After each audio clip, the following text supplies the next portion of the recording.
জয় শ্রীকৃষ্ণ। রাধে রাধে। বন্ধুরা, আগামীকাল অত্যন্তই শুভ দিন। কারণ বন্ধুরা, আগামীকাল হচ্ছে 2026 সালের প্রথম শনিবার এবং এই দিনেই পড়েছে বছরের প্রথম পৌষ পূর্ণিমা বা ধান্য পূর্ণিমা। ফলে শনি যোগে বছরের প্রথম এই মহা পূর্ণিমার মাহাত্ম্য অনেক বেশি। শাস্ত্র বলছে যে বছরের প্রথম পূর্ণিমায় আমাদের সামান্য কিছু কার্যে নতুন বছর পরম সুখ শান্তি সৌভাগ্যে ভরে ওঠে। আবার এই দিনে কিছু ভুলেও কিন্তু বন্ধুরা নতুন বছরে বিভিন্ন বাধা বিপত্তি দুর্ভাগ্যে ভুগতে হয়। এবং এই দিন যেহেতু বন্ধুরা এবার শনিবার পড়েছে, তাই এর মাহাত্ম্যকে আরও বাড়িয়ে তুলেছে। তাই এই দিনে গৃহ থেকে কিন্তু এই জিনিসগুলো আপনারা ভুলেও কাউকেই দেবেন না। এবং সিঁদুরের সামান্য জিনিসটি আপনারা পারলে কাল অবশ্যই মিশিয়ে রাখুন। এবং এই একটি ফুল ফল যদি আপনারা কাল বছরের প্রথম পূর্ণিমার দিন পান, তো একদমই কিন্তু হাতছাড়া করবেন না।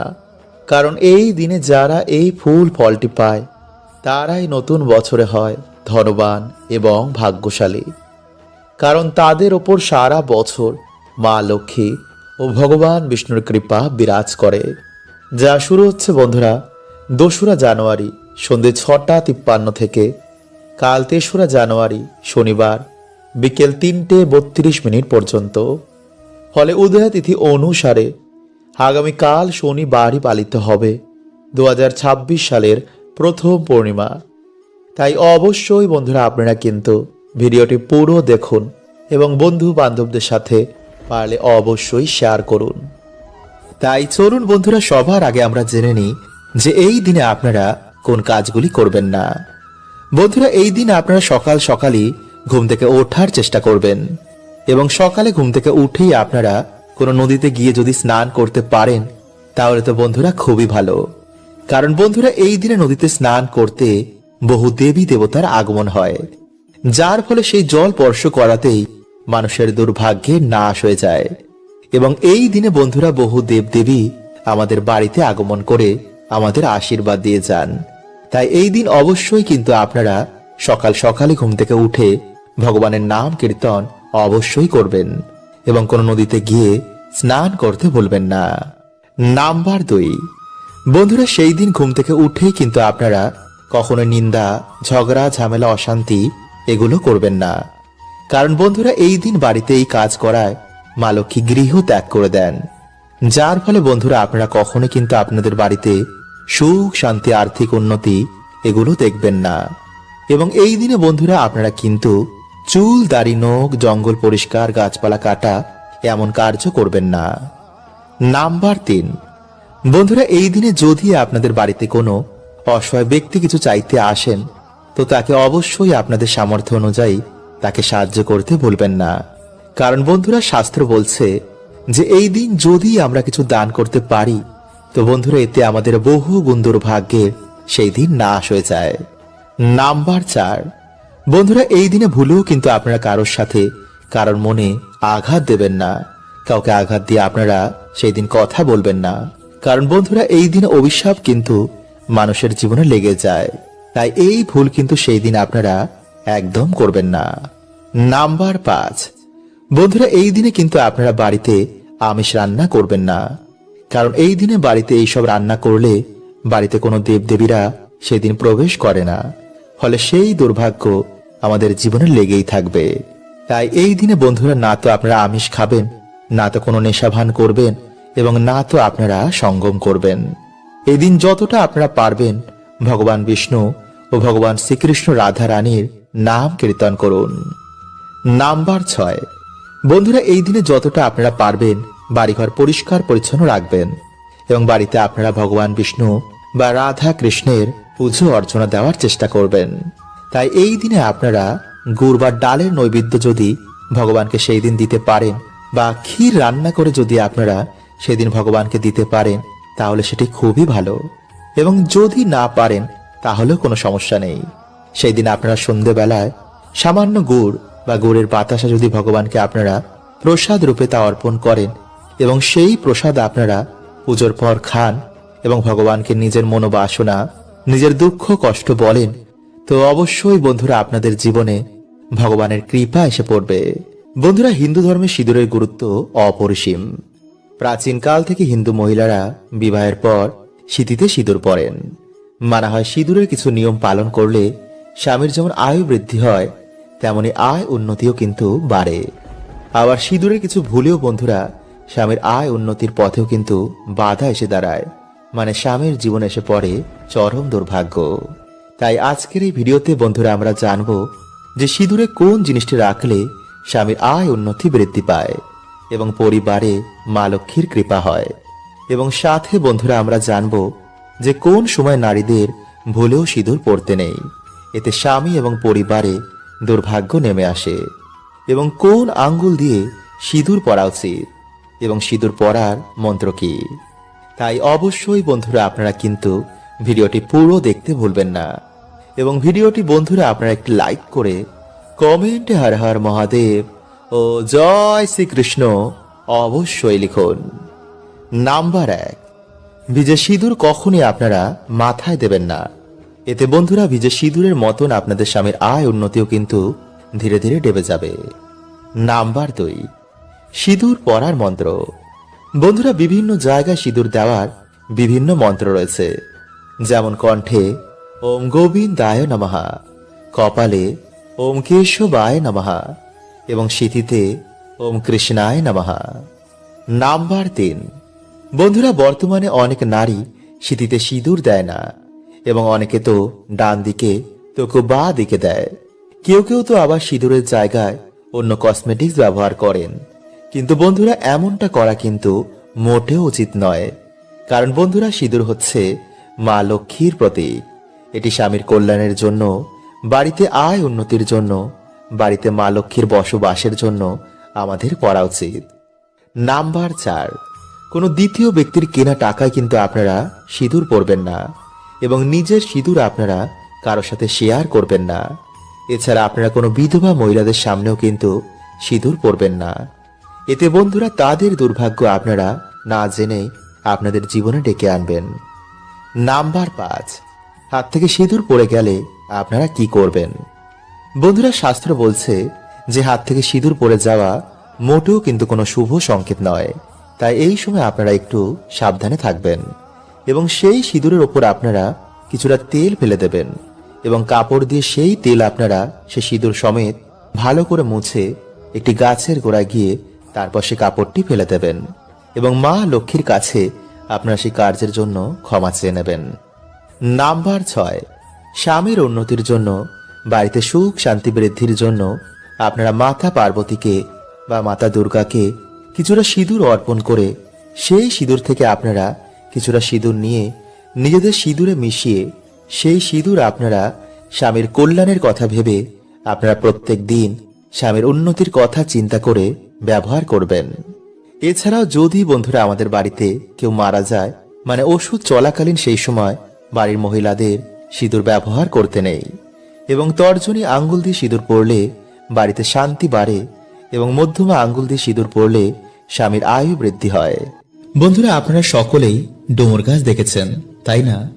কিন্তু বন্ধুরা আমরা বেশিরভাগ মানুষ এটা জানি না যে এই গাছের মধ্যে ভগবান বিষ্ণুর বাস হয়। আসলে বন্ধুরা, একটি পৌরাণিক কথার অনুসার যখন ভগবান বিষ্ণু নরসিংহ অবতার নিয়েছিলেন এবং তার লীলা যখন সমাপ্ত হয়ে যায়, তারপর বন্ধুরা তার নখ ডুমুর গাছের নিচে রেখে দেওয়া হয়। এরপর যখন ভগবান বিষ্ণু সেই নখ নিতে আসেন, তখন দেখেন যে সেই নখের জন্য ডুমুর গাছের গায়ে কাটা কাটা দাগ হয়ে গেছে। তখন ডুমুর গাছ বলেন, হে প্রভু, আপনি আমার সাথে এমন কেন করলেন? তখন ভগবান বলেন, ডুমুর, এই ক্ষতিপূরণের জন্য আমি সর্বদাই তোমার কাছে নিবাস করব এবং যে শ্রদ্ধা মনে গাছের পুজো অর্চনা করবে তাদের সকল মনোবাসনাও পূর্ণ হয়ে যাবে। তাই বন্ধুরা, অগ্নি পুরাণে অনুসার কিছু কিছু গাছের মধ্যে কোনো না কোনো দেবদেবীর আশীর্বাদ রয়েছে, যেমন ধুতুরা, নীলকণ্ঠ এবং আকন্দ। বন্ধুরা, এই সব গাছের মধ্যে ভগবান শিবের আশীর্বাদ রয়েছে। ঠিক তেমনি তুলসী, ডুমুর এবং কলা গাছ।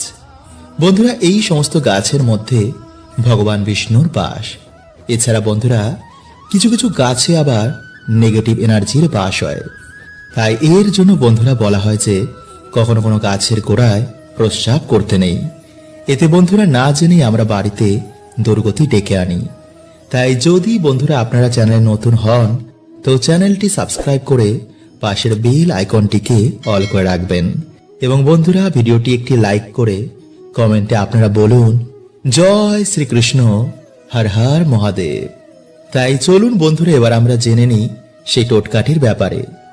বন্ধুরা আপনারা দিনের বেলায় একটি ঘটিতে কিছুটা গঙ্গা জল নেবেন এবং একটি ধূপ নেবেন। এরপর বন্ধুরা আপনারা সেই গঙ্গা জল ডুমুর গাছের গোড়ায় ঢেলে দেবেন। এরপর আপনারা এই মন্ত্রটি 3 বার বলবেন। আর সেই মন্ত্রটি হলো বন্ধুরা ওম ভগবতে বাসুদেবায় নমঃ। এরপর বন্ধুরা আপনারা সেই ধূপ দিয়ে ভগবান বিষ্ণু ভেবে সেই গাছটির পুজো অর্চনা করুন। তারপর আপনারা হাত জোর করে আপনারা যে সমস্যায় রয়েছেন তা ভগবানকে বলুন। বলবেন, হে প্রভু, আমার জীবনে অনেক কষ্ট, তুমি গিয়ে প্রভু আমার বাড়িতে জীবনের সমস্ত দুঃখ কষ্ট হরণ করে নাও এবং তোমার এই গাছের 3টি ডুমুর আমাকে উপহার দাও। এরপর বন্ধুরা আপনারা গাছ থেকে যতটা ডুমুর লাগবে তা আপনারা এনে একটি লাল কাপড়ের মধ্যে বেঁধে যেখানে আপনার টাকা পয়সা রাখেন সেখানে রেখে দেবেন। একটি ডুমুর আপনারা লাল কাপড়ের মধ্যে বেঁধে আপনাদের যে সদর দরজা রয়েছে সেখানে টানিয়ে দিন। আর একটি ডুমুর আপনারা শোয়ার যে বালিশ রয়েছে তার মধ্যে আপনারা একটি লাল কাপড় বেঁধে রেখে দিন। কিন্তু বন্ধুরা এই বালিশের মধ্যে যেন আর অন্য কেউ না ঘুমায়। যদি বন্ধুরা আপনারা এইভাবে 7 দিন ঘুমাতে পারেন তো বন্ধুরা আপনারা নিজেরাই দেখবেন যে আপনাদের দুর্ভাগ্য কেমন সৌভাগ্যে পরিণত হয়েছে। কিন্তু বন্ধুরা যদি আপনারা পারেন তো সেই দিন নিরামিষ আহার গ্রহণ করেই এই কাজটি করবেন। আর স্নান করে তবেই বন্ধুরা আপনারা কিন্তু এই গাছের গোড়া যাবেন। বন্ধুরা জ্যোতিষ শাস্ত্র এবং বাস্তু শাস্ত্রে ময়ূরের পালকের এক বিশেষ মাহাত্ম্য বলা হয়েছে। বাস্তু শাস্ত্রের অনুসার ময়ূরের পালক বাড়িতে সুখ শান্তি সমৃদ্ধি আমাদের প্রদান করেন। শাস্ত্রে এটিকে এমন এক যন্ত্র বলা হয়েছে যা ধনকে আকর্ষণ করে। তাই যদি বন্ধুরা আপনারা বাড়িতে ঠিক এই জায়গায় এবং এই দিকে একটি ময়ূরের পালক রাখতে পারেন তো বন্ধুরা বাড়ির আর্থিক উন্নতি অনেক গুণ বেড়ে যাবে। তাই এর জন্য বন্ধুরা আপনাদের মাত্র 3টি ময়ূরের পালক লাগবে এবং কিছু বাস্তু নিয়ম যা আপনাদের আজকের এই ভিডিওতে আমি জানিয়ে দেব। তাই বন্ধুরা ভিডিওটি একটি লাইক করে কমেন্টে হর হর মহাদেব ও জয় শ্রীকৃষ্ণ অবশ্যই লিখুন। বন্ধুরা আমাদের হিন্দু শাস্ত্রে এই ময়ূরের পালকের এক বিশেষ মাহাত্ম্য রয়েছে। জ্যোতিষ শাস্ত্র অনুসার যে স্থানে ময়ূরের পালক থাকে সেখানে কখনো গ্রহের খারাপ প্রভাব পড়ে না। পুরাণেও ময়ূরের পালক নিয়ে বিভিন্ন উপায়ের কথা বলা হয়েছে। আয়ুর্বেদেও ময়ূরের পালক নিয়ে এটি বলা হয়েছে যে কিভাবে ময়ূরের পালক বাড়ি থেকে রোগ ব্যাধি দূর করে। সাথে ভগবান শ্রীকৃষ্ণ এই ময়ূরের পালকের অনেক প্রশংসা করেছেন এবং তিনি তা নিজের মুকুটে সর্বদাই ধারণ করেন। ময়ূরের পালক ছাড়া তিনি কখনো কোথাও যান না। তাই ভগবান শ্রীকৃষ্ণ বলেন যে ময়ূর হচ্ছে সুখ শান্তি সমৃদ্ধির প্রতীক। ময়ূরের পালক মানুষকে সমস্ত রকম নেগেটিভ ঊর্জা থেকে রক্ষা করে, ফলে সহজেই মানুষের জীবনে সুখ শান্তি ফিরে আসে। তাই হিন্দু ধর্মে ময়ূরকে মা লক্ষ্মী, মা সরস্বতী, শ্রী গণেশ, হনুমানজি এবং কার্তিকীজির সাথে যুক্ত করা হয়েছে। তাই ময়ূরের পালককে ব্যবহার করে সহজেই মা লক্ষ্মীকে প্রসন্ন করে জীবনে সুখ শান্তি সমৃদ্ধি প্রাপ্ত করা যায়। এবং ময়ূরের পালকের সাথে যদি একটি বাঁশি রাখা যায় তো বন্ধুরা এটিকে বাড়ির জন্য খুবই শুভ বলে মানা হয়। নাম্বার 2, বন্ধুরা যদি আপনাদের বাড়িতে সুখ শান্তি সমৃদ্ধি আসতে বাধার সৃষ্টি হচ্ছে তো বন্ধুরা আপনারা কি করবেন, বাড়ির যে মুখ্য দরজা রয়েছে তার উপর আপনারা গণেশজির প্রতিমা রেখে তার দুপাশে 2টি ময়ূরের পালক রাখবেন। এতে বন্ধুরা আপনাদের বাড়িতে কোনো রকমের নেগেটিভ ঊর্জা আর প্রবেশ করতে পারবে না। এবং যদি বন্ধুরা আপনাদের বাড়ির সদর দরজা বাস্তু নিয়মের বিপরীতই হয় তো বন্ধুরা বাড়ির যে মুখ্য দরজা রয়েছে তার উপরে আপনারা 3টে ময়ূরের পালক টানিয়ে দিন। এতে বন্ধুরা আপনাদের বাড়ির বাস্তু ঠিক হয়ে যাবে। নাম্বার 3, বন্ধুরা যদি আপনাদের ওপর গ্রহের খারাপ দৃষ্টি চলে, রোগ ব্যাধি যদি আপনাদের ঘিরেই থাকে, কিছুতেই যদি বাড়িতে উন্নতি না হয়, তো বন্ধুরা আপনারা একটি ময়ূরের পালক নিয়ে তাতে গঙ্গা জল ছিটিয়ে বা শুদ্ধ জল ছিটিয়ে ভগবান শ্রীকৃষ্ণের নাম নিয়ে বাড়িতে এমন জায়গায় রেখে দিন যেখানে কেউ সে জিনিসটিকে দেখতে না পায়। নাম্বার 4, পড়াশোনায় কিছুতেই মন লাগে না। বন্ধুরা যাদের পড়াশোনায় একদমই মন বসছে না বা পড়া মুখস্থ থাকছে না, তারা কি করবেন, একটি ময়ূরের পালক নিয়ে তাতে গঙ্গা জল ছিটিয়ে মা সরস্বতীর পায়ের কাছে রেখে দিন। পরের দিন আপনারা সেই ময়ূরের পালকটিকে নিজের বইয়ের মধ্যে রেখে দিন। এতে আপনাদের পড়াতে অবশ্যই মন বসবে। নাম্বার 5, যাদের বাড়িতে ছোট বাচ্চা বা কারোর ওপর নজর বারবার লাগে, তারা বালিশের নিচে একটি ময়ূরের পালক রেখে রাতের বেলায় ঘুমিয়ে পড়ুন। পরের দিন আপনারা সেই ময়ূরের পালকটি নিয়ে গিয়ে কোনো প্রবাহমান জলাশয়ে ভাসিয়ে দিন। নাম্বার 6, শত্রুনাশ। বন্ধুরা কেউ যদি আপনাদের পিছনে বারবার লাগছে, তো মঙ্গলবার দিন আপনারা হনুমানজির মাথার সিঁদুর নিয়ে সেই ময়ূরের পালকে লাগিয়ে দিন। সকালে স্নান করেই সেই শত্রুর নাম নিয়ে আপনারা কোনো জলাশয়ে ভাসিয়ে দিন। নাম্বার 7, বন্ধুরা যদি আপনাদের কোনো মনোবাসনা এখনো বাকি রয়েছে বা আপনাদের আর্থিক উন্নতি চাই, তো স্নান করে সে ভগবান রাধা কৃষ্ণের মন্দিরে গিয়ে বা বাড়িতেই ভগবান শ্রীকৃষ্ণের মাথায় এই ময়ূরের পালকটি বেঁধে দিন এবং নিজের মনের যা ইচ্ছা রয়েছে তা ভগবানকে বলুন। দেখবেন কিছু দিনের মধ্যে আপনাদের বাড়িতে সুখ শান্তিতে ভরে গেছে। বন্ধুরা ভগবান শ্রীকৃষ্ণের মতে মানুষদের এই 5টি জিনিস কখনোই কাউকে দেওয়া উচিত নয়, কারণ এই জিনিসগুলো দিলে বাড়ির লক্ষ্মী বাড়ি ছেড়ে চলে যায়। বন্ধুরা আমাদের ছোটবেলা থেকে শেখানো হয় যে অন্য কাউকে দান দিলে জীবনে পুণ্য প্রাপ্ত হয়। ভগবান শ্রীকৃষ্ণের অনুসার যে জীবনে ভালো কর্ম করেছে তার ফল সে অবশ্যই পাবে। কিন্তু কিছু জিনিস বন্ধুরা যা কখনোই কাউকে দেওয়া উচিত নয়, নইলে জীবনে নেমে আসবে ঘোর অন্ধকার, সংসার তছ নছ হয়ে যাবে, পরিবারে অকাল মৃত্যু আপনি দেখতে পারেন। তাই বন্ধুরা জীবনে সুখে থাকতে এই জিনিসটা অবশ্যই আমাদের মাথায় রাখা উচিত। তো নমস্কার বন্ধুরা, আমি রাজু আর আমাদের চ্যানেলে আপনাদের স্বাগত। তার আগে বন্ধুরা ভিডিওটিকে লাইক করে কমেন্টে হর হর মহাদেব ও জয় শ্রীকৃষ্ণ অবশ্যই লিখুন। বন্ধুরা বিষ্ণু পুরাণ ও গরুড় পুরাণে অনুসার এই 5টি জিনিস মা লক্ষ্মীর সঙ্গে সম্পর্কিত রয়েছে। তাই যার জীবনে মা লক্ষ্মীর কৃপা থাকে তার জীবনে সুখ শান্তি মান সম্মানের কোনো কিছু অভাব হয় না। কিন্তু যার জীবনে মা লক্ষ্মীর কৃপা থাকে না তার জীবন অত্যন্তই কষ্টদায়ক হয়।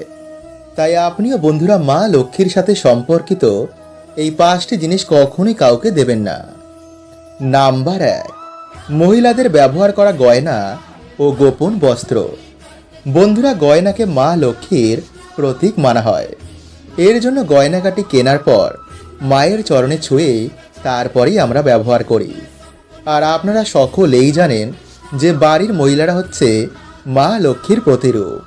তাই তাদের গয়না কখনোই ধার হিসাবে বা দান করা উচিত নয়, বিশেষ করে মঙ্গলসূত্র, পায়েল ও বিছা।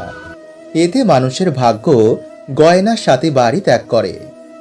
নাম্বার 2, বন্ধুরা সূর্যাস্তের পর কখনোই দুধ, দই, চাল, আটা ও লবণ এমন সাদা জিনিসের দান কখনোই কাউকে করবেন না, কারণ সাদা জিনিসের নজর একটু বেশি লাগে, ফলে বাড়ির পজিটিভ ঊর্জা বাড়ি ত্যাগ করে চলে যায়। এতে নানা রকম অসুখ বিসুখ পরিবারে ঘিরে ফেলে। তাই বিশেষ করে বন্ধুরা লবণ সন্ধ্যার পর কখনোই কাউকে দেবেন না। যদি দিতেই হয় বাজার থেকে কিনে তারপরে দিন, কিন্তু রান্নাঘর থেকে ভুলেও বন্ধুরা কখনোই এগুলো দেবেন না। নাম্বার 3, বেলনি ও চাটু।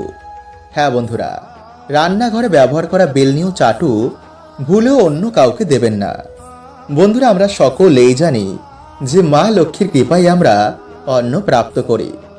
এর জন্য আমরা সবাই খাবার আগে ঈশ্বরকে ধন্যবাদ দিই। কিন্তু যদি আপনি এগুলো অন্য কাউকে দিয়ে দেন তো আপনার বাড়ি থেকে মা লক্ষ্মী এই জিনিসের সাথে বাড়ি ছেড়ে চলে যাবে। নাম্বার 4, ঝাঁটা। বন্ধুরা, ঝাঁটা আমাদের বাড়ি থেকে নেগেটিভ ঊর্জাকে বার করে দেয়। তাই ঝাঁটাকে মা লক্ষ্মীর প্রতীক মানা হয়। তাই এর জন্য বাড়িতে ব্যবহার করা ঝাঁটা অন্য কাউকে কখনোই দেবেন না। এতে আপনার বাড়িতে নেগেটিভ ঊর্জার প্রভাব বৃদ্ধি পাবে। কারণ যখন আপনার বাড়ির ঝাঁটা অন্য কেউ বাড়িতে ব্যবহার করবে, এর প্রভাব কিন্তু সবার প্রথমে আপনি আপনার বাড়িতেই দেখতে পাবেন। আর বন্ধুরা, সন্ধ্যার সময় ভুলেও আলমারি থেকে টাকা বার করে অন্য কাউকে দেবেন না। এতে আপনার বাড়িতে অলক্ষ্মীর সৃষ্টি হতে পারে। হরে কৃষ্ণা। ওম নমঃ শিবায়।